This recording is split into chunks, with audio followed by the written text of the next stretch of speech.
Hi Pisces, this is Job. Welcome back sa ating channel. By the way, Pisces, this is your monthly by tarot reading ngayong August 2026. Gamitin ng reading na ito bilang kabayan lamang, tandaan Pisces. Kunin niyo lamang ang mga mensaheng tumatama sa inyong sitwasyon at iwanan ang hindi. Gabay lang ito at ikaw pa rin ang may hawak ng tadhana mo. Kung handa ka na Pisces, tingnan natin kung ano ang gustong sabihin sa iyo ng universe ngayon.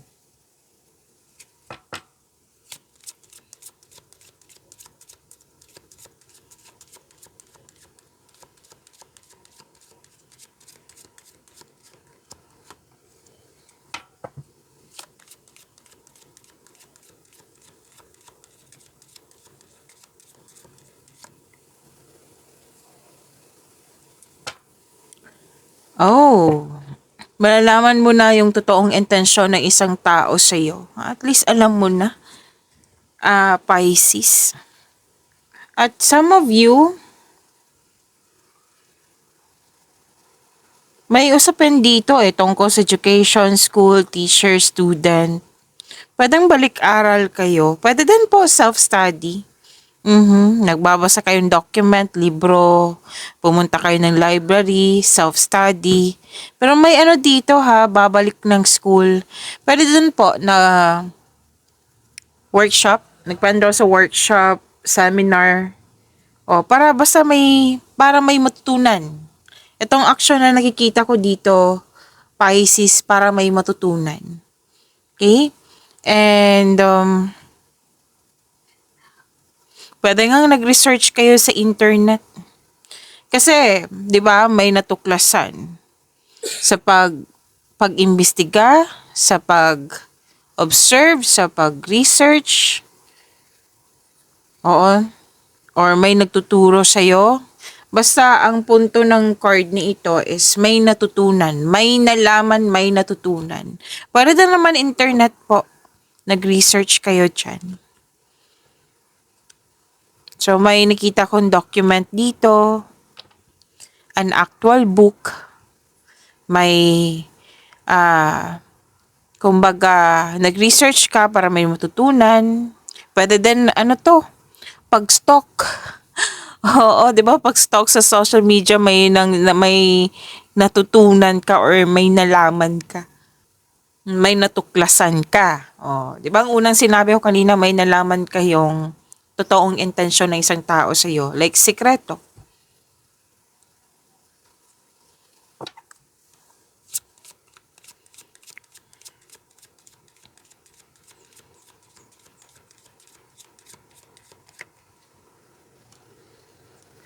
May nakita ko ditong bagong relasyon, may nakikita rin akong ligawan, may nagustuhan ka, may nagkagusto sa'yo, bagong pasok sa relasyon. Self-love din po. May nakita kong self-love. You love yourself more. Yan. So, love is blooming kay Pisces. Actually, may sinasabi dito, Pisces, may nalaman kang katotohanan sa iyong mahal. Sa iyong love, sa iyong person. Yan. May natuklasan ka.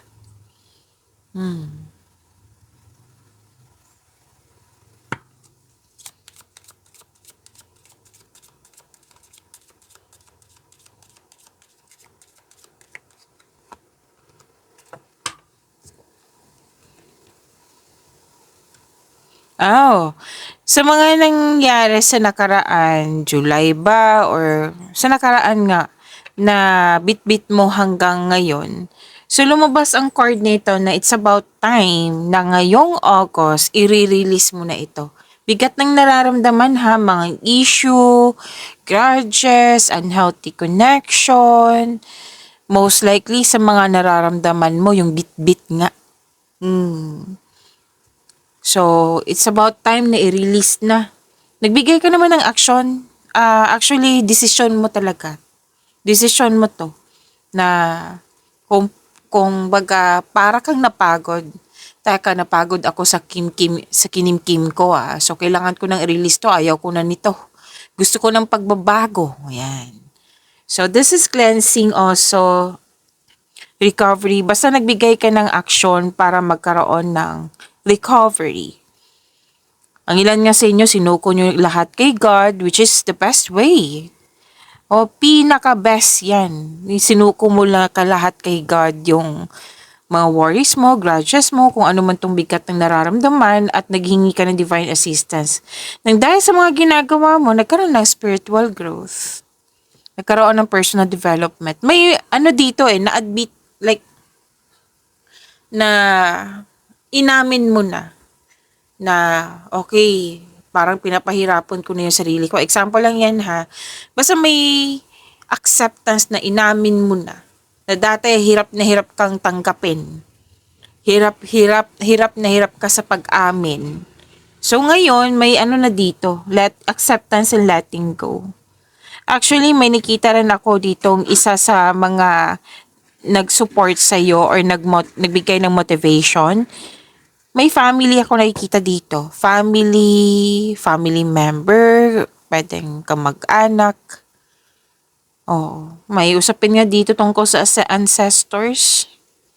Personal development, andito din. Nang dahil sa binigay mong aksyon. So, sa bawat action, lalo na sa mga kumbaga, hindi ka tumakas, kundi, by process talaga. Talagang tinanggap mo yung mga nangyari sa nakaraan at i-release mo na. At ang kasunod niyan is healing. Okay? And, ang ilan nga sa inyo nag-connect sa nature, nag-connect sa earth, nag-connect sa nature, nag-grounding, nag-meditate. Which is good naman. Cleansing kasi yan Like, ibabalance, di ba? Mag-connect ka sa nature, grounding ka, ibabalance yung energy mo. Na dating mabigat, marirelease na yan. Yung bigat ng nararamdaman. Mangyayari yan kasi willing ka na Ikaw na mismo nag-decide.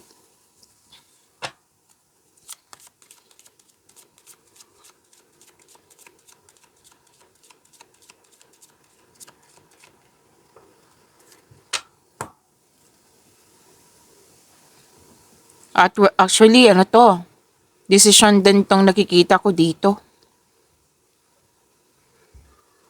May dumating na opportunity sa inyo na may choices Pipili ka.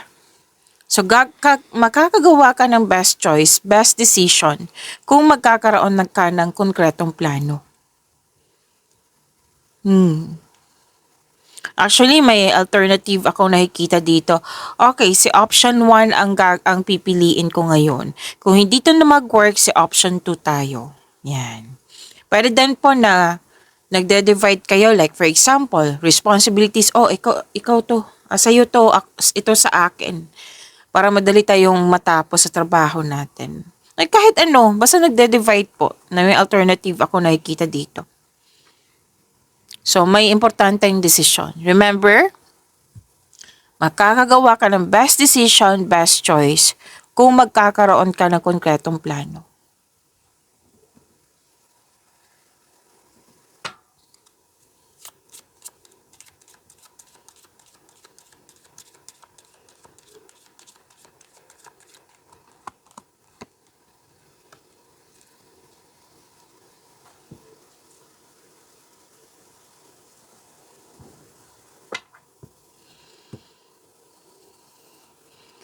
By the way, Pisces, medyo sensitive to.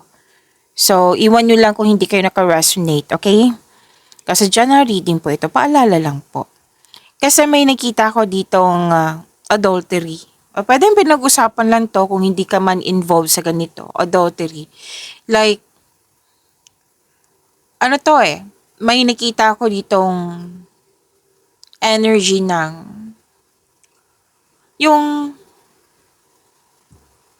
dito ka ba sa anong tawag dito? Temptation or dito ka ba sa inspiration? Yan. May nakita kong ganyan na pinagpili ka. Like hindi ka naman sinasabihan ng card, oh, dapat tama yung gagawin mo. Kumbaga, it's your choice. Gagawin mo ba tong pipiliin mo ba sa temptation na alam mo makapagbigay ng sakit ng ulo to? At first, very exciting pero sakit talaga yan sa ulo. Kasi may madadamay adultery kasi. Or dito ka sa inspiration na like, na magbibigay ng happiness sa'yo. Okay? So, kumbaga ikaw, it's your choice. Dito ka ba sa sa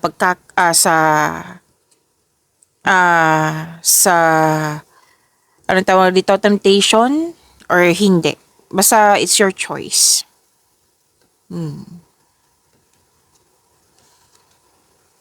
So remember, ang temptation, exciting pero nakaka-pressure ang ending niyan. Sakit sa ulo talaga kasi may nadamay. Committed, meaning to say committed yung tao. Pwede ikaw yung committed, pwede siya yung committed. So natatempt ka. Pero at the end of the day, ikaw naman po yung mag-decide niyan kasi buhay niyo po iyan. Okay? So, kasi ang temptation, may consequences ka talaga yan. Okay? Kahit anong bagay, may consequences naman pero mas mabigat yung temptation. So, kung pipiliin mo sa temptation, prepare consequences. Kasi binigyan ka ng time para pag-isipan ng mabuti. Na hindi ka naman, kumbaga, pipigilan ka dito ka. Like, it's your choice.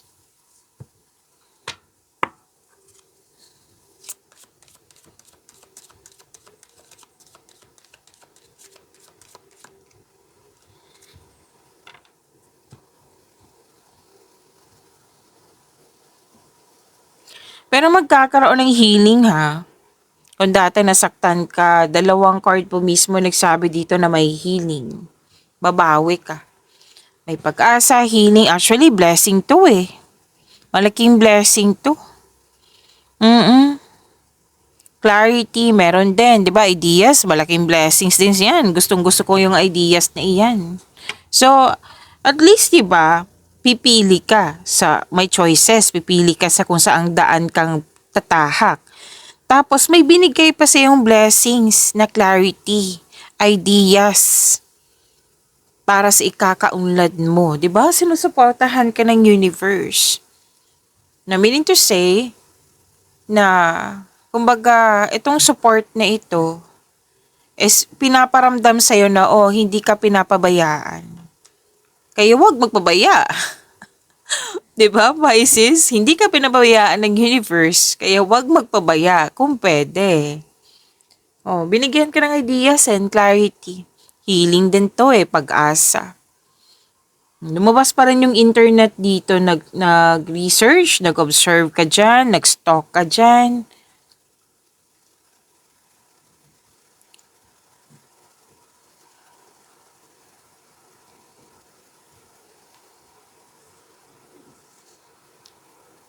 May solusyon sa inyong problema, sagot sa inyong mga katanungan. Alam mo ba, sa pagbigay ng solusyon nito, kung ano man itong mga concern mo or sagot sa inyong mga katanungan, wow, grabe yung support ng universe sa iyo may solusyon pa, may sagot pa.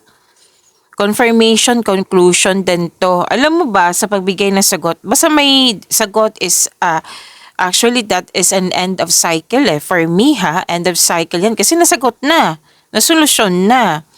So this is, itong solusyon na ito is ang susi para bumukas yung new doors opening sa iyo, like opportunities. May magaganap na importante sa iyo. Importante sa iyo itong opening doors. Importante ito sa iyo. Baka ito yung nais mo. Wow. Ang ganda Alam mo, grabe. From acceptance and releasing, ito na, mga opportunities na dumating sa'yo at happiness, healing din. Talagang, baka may nag-self-pity dyan. Bakit pinabayaan ako? May mga question So, andito Talagang may mga sagot dito na hindi ka pinapabayaan ni God. Na huwag ka din magpabaya sa iyong sarili. Lalo na't may nakita kong self-pity dito.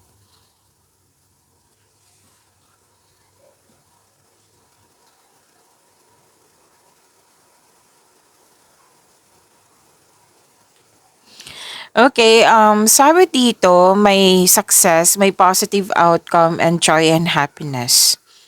Ang ganda nito. So, good outcome, klarong-klaro po dito. I-claim po. 'Di ba? Ang ganda ng epekto ng pag-release mo, pagkakaroon ng recovery. Talagang sunod-sunod yung opportunities and success na sinasabi ng yung cards.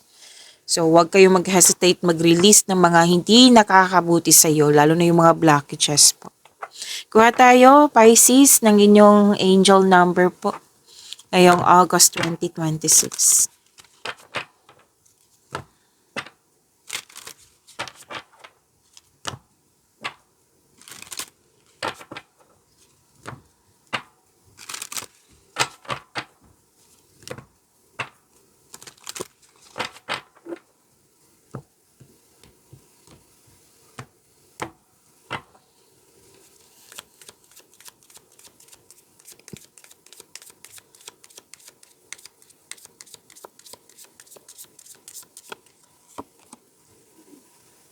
Angel number 1551, forward thinking.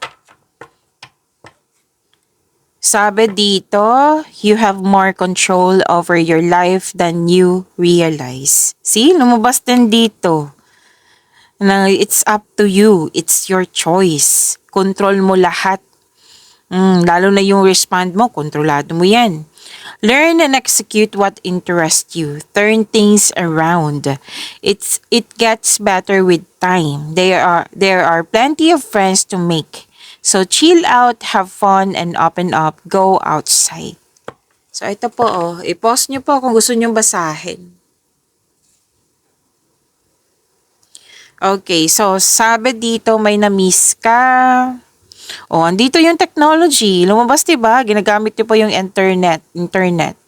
May na-minimiss ka, technology, mas sumawak yung vision mo sa buhay.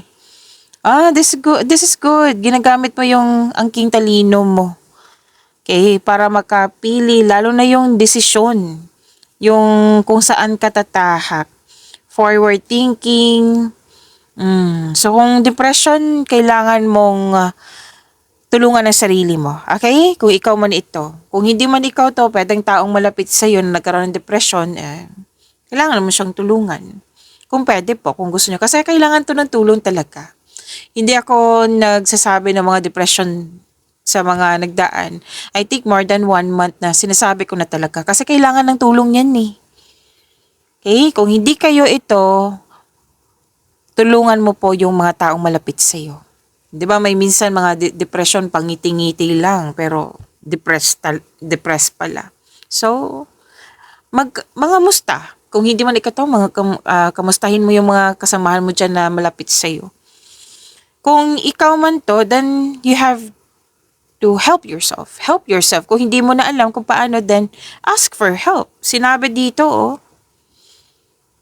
na make time sa mga taong malapit sa'yo, lalo naman sa mga friends mo. Kung walang friends, then taong malapit sa'yo, like kasamahan mo sa bahay. Okay? So, angel number 1551 na.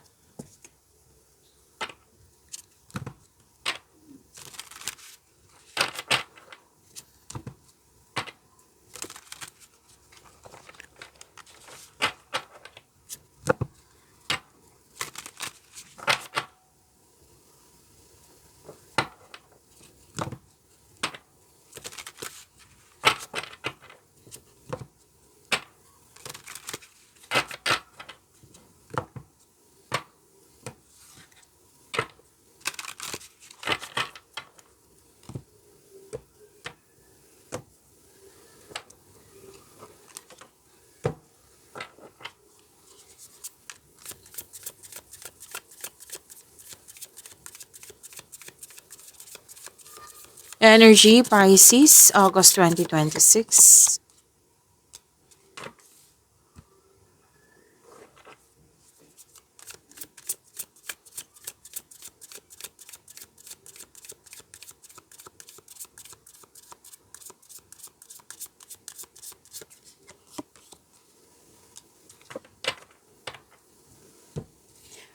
Pisces, maraming salamat po sa mga hindi nag-skip ng ads. Subscribe na po kayo sa ating channel at click bell notification para updated po kayo sa reading natin. Para po sa mga gustong magpa-reading po, comment po kayo ng personal reading and check ma-reply sa comment section.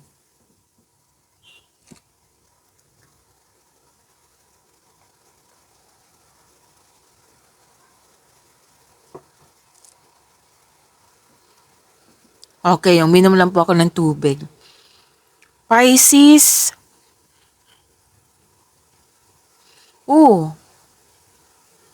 matatapos din to Pisces. Sinabi naman kanina, 'di ba, na it's about time to release the old grudges and healthy connections sa nakaraan para magkaroon ng recovery. Kasi nakikita ko dito na yung nangyari. Yung may kumbaga may nangyari na hindi pabor sa'yo, na nakikita ko dito yung kumbaga sadness or pwede din challenging. Like may challenge dyan or nagkaroon na struggle. Kung kailangan mong iyak-iyak mo yan. Crying is a very healthy thing to do. It relieves stress, ease pain, and cleanses our soul. Natandaan yung sinabi kanina, pag once ma-release mo na to, maganda yung mga ibibigay sa'yo. Kailangan kasi ng pag-release to make new room for new opportunities, for new beginning. Kung hindi man to nangyari sa nakaraan, Pisces, maging maingat kayo sa mga offer dyan ha. Kasi may nakita kong scammer dito. Pwede din na sa pag-ibig, manluloko, scammer, manluloko yan eh. Pwede din po. Pwede din pero may naka-highlight kasi dito, scammer sa money. So kung may balak kayong mag-invest dyan or ibigay yung diwala mo, yung ibigay mo yung pera mo sa isang tao na pinagkatiwalaan mo, or pwede din paggasta sa isang bagay, stop muna. Stop and rethink. Kailangan ba? Let's say, may sabi sa akin, may mangungutang sa'yo. May kakayahan ba siyang makabayad? Yan. Or, totoo ba tong offer niya? Investigate. Diba sinabi kanina na nag-investigate ka, nag-research ka, nag-observe ka? Gawin mo yan. Kasi scammer kasi, kung nangyari na to, sinabi naman ng card dito na this is only temporary. May learning journey. At maging handa na i-release na talaga to. Maging handa kasi ang ganda ng new direction. Okay? So, kailangan lang i-release yan.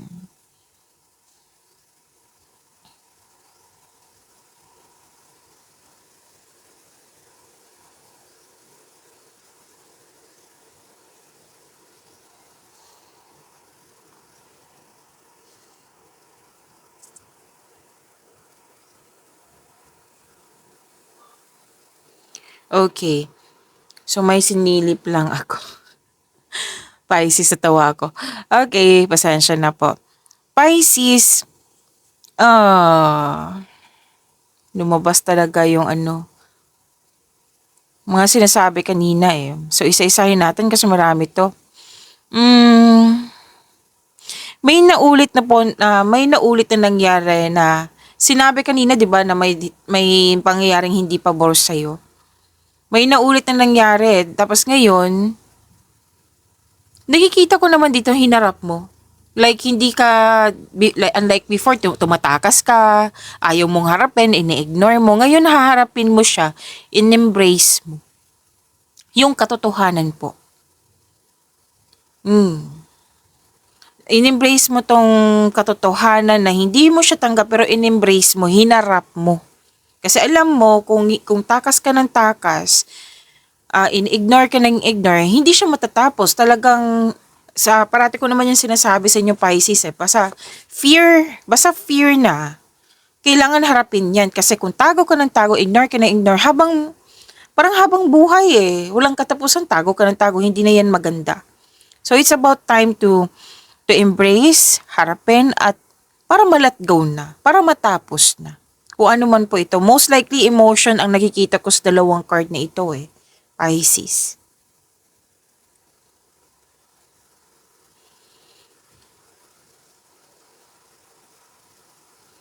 So, sabi na yung card, accept and free yourself from this kind of emotion. It's about time na nga. Kanina pa sinasabi ng yung card para magkaroon ng recovery.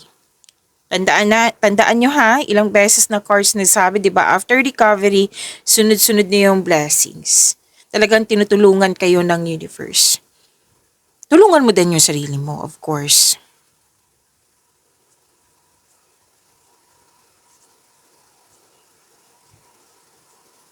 So, you must process this kind of emotion, lalo na emotion, ang sitwasyon na iyan, para magkaroon na ng healing. Actually, lumabas dito.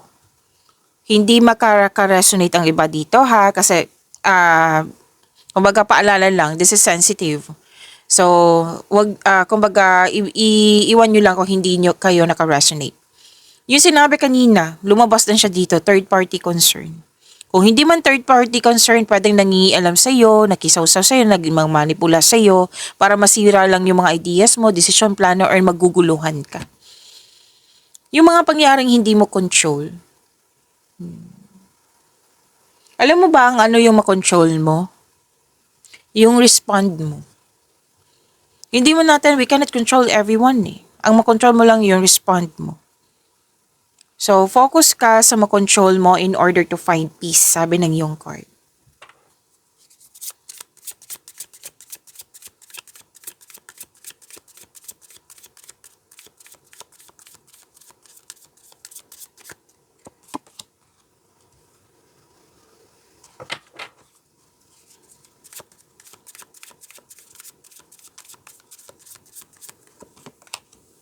Sa career and money niyo po, actually may successful completion. Claim niyo po, deserve niyo itong success na ito. May natapos na proyekto, gawain, yes, nabuo, nakompleto na yon or tapos na yung mga ginagawa nga. Kaya nag-decide kayo dito na magpahinga. May plano nga kayo magbakasyon, which is deserve mo naman. Kasi naging masipag ka sa araw-araw at nagkaroon ng magandang resulta ang iyong mga ginagawa. Natandaan nyo yung sinabi na positive outcome mo. Andito po. Oh. May celebration, may special event. Oh. May ganap na celebration. May gantimpala kang matatanggap, maaring man na to, promotion or recognition. Kasi nga, 'di ba, nakilala yung natapos na gawain. So, i-claim nyo po ito. And this is success po, ha?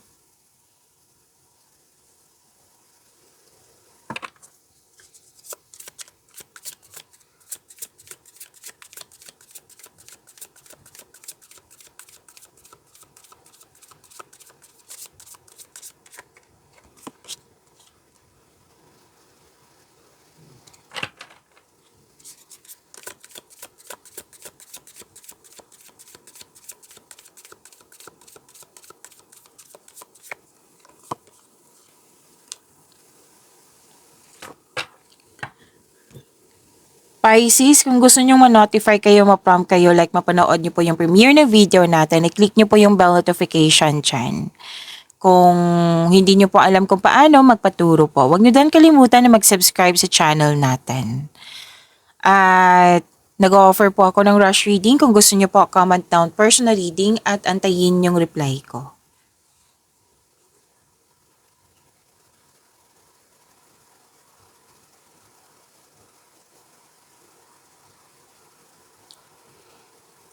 Okay, so love and romance. Para sa mga single, actually kayong lahat to eh, na may concern sa mataas ang ego, ma-pride, na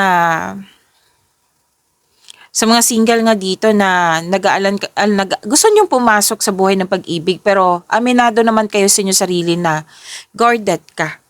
So sabi na yung card, bago pumasok, para fair din sa taong mamahalin mo at sa iyo, kailangan nyong ayusin muna. Try to fix and forgive yourself first bago pumasok sa bagong relasyon. Para fair din sa taong mamahalin mo, 'di ba? Ang unfair naman pag hindi pa naghihilom yung sugat or yung kailangan ng i-let go na tong mga bigat ng nararamdaman, 'di ba? Kailangan na para fair sa'yo, fair din nga sa kanya. Kailangan kumbaga buong-buo yung happiness sa bagong pag-ibig. Wow. Para sa mga relasyon sa buhay mag-asawa, nakaramdam ka ng pagod eh. Hindi lang to sa mag-asawa, kundi sa taong mahalaga sa'yo. Gusto mo sumuko pero ayaw mo. So, subukan maglaan ng oras para mag-usap kayo tungkol sa inyong concern. Gawa kayo ng adjustment kung kinakailangan po para magkasundo kayo.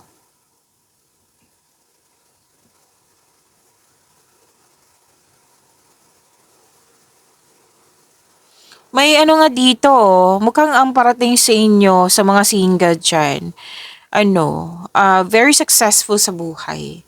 Like stable mag-isip, very matured. Yung, oo, stricto, pero discipline kasi ang nakikita ko sa kanya dito eh.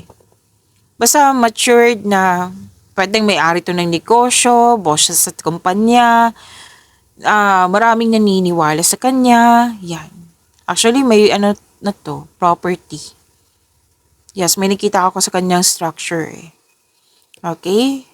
So, hindi to sakit sa pwedeng stricto. Pero kumbaga, 'di ba masakit sa ulo yung immature na tao. So, hindi ka mahirapan sa taong ito.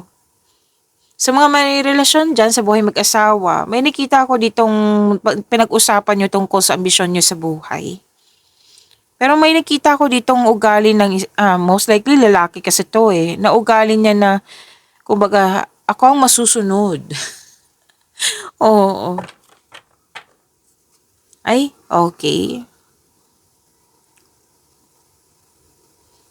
May sabi dito na Pisces na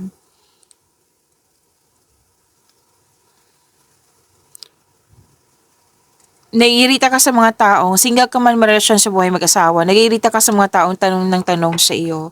Like, nagko-compare, like, basta competition and rivalry ang nakikita ko dito, single ka man marelasyon sa buhay mag-asawa. Naanoy ka nga dito eh.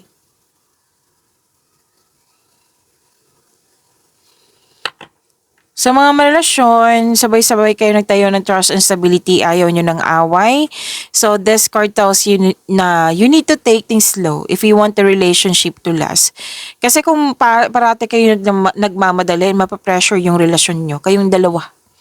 Sa mga single, nag-isip naman kayo dito, gusto nyo yung ideal type nyo is stable na, grounded and trustworthy, which is, yan naman talaga yung darating. Okay? Pag-imanin nyo po yung blessings sa binigay sa inyo. Pisces, see you tomorrow. Maraming salamat po.